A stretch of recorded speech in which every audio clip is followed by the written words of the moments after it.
Timnas Brazil berhasil memetik kemenangan tipis di laga kedua Piala Dunia 2022 kontra Swiss 28 November malam waktu Indonesia Barat.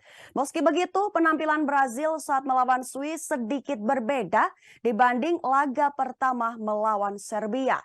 Hal itu dikarenakan salah satu pemain andalan Brazil yang terkena cedera ankle, Neymar Junior, tak bisa hadir. Hasil skor tipis 1-0 dicetak oleh gelandang bertahan Brazil Casemiro di menit 83. Dengan hasil itu, timnas Brazil dipastikan lanjut ke babak selanjutnya, yaitu babak 16 besar Piala Dunia 2022. Walaupun begitu, penampilan Brazil saat melawan Swiss sedikit berbeda. Sepeninggal Neymar Junior karena cedera ankle, timnas Brazil sedikit kesusahan untuk mencetak gol.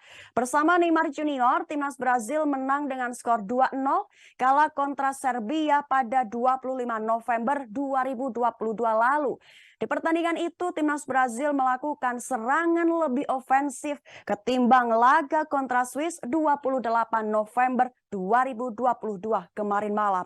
Bagaimana tidak? Brazil mampu mencetak total 19 tembakan ke gawang lawan. Rinciannya terdiri dari 10 shot on target dan 9 shot off target. Berbeda di laga saat lawan Swiss yang terkesan melempem, minim tendangan yang mengancam gawang lawan. Menurut catatan salah satu sumber, dari 90 menit laga normal, Brazil hanya mampu mencatatkan 6 tembakan ke gawang lawan. Rinciannya 5 tembakan on target dan sisanya melenceng. Perginya sosok Neymar nampaknya sangat berpengaruh untuk lini serang Brazil.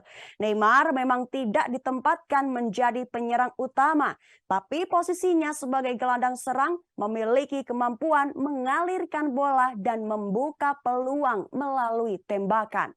Efektivitas pemain Paris Saint-Germain itu terlihat dari total 75 gol dari 121 laga bersama timnas Brazil.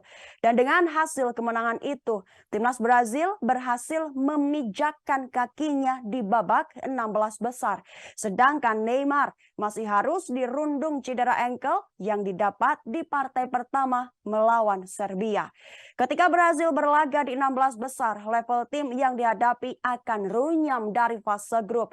Jika sosok Neymar Junior tidak hadir di laga krusial tersebut, maka mimpi timnas Brazil untuk menggondol juara dunia ke-6 akan sulit. Dan hal itu terlihat dari laga terakhir mereka. Permainan Brazil tanpa Neymar menjadi bosan, minim gol, dan monoton.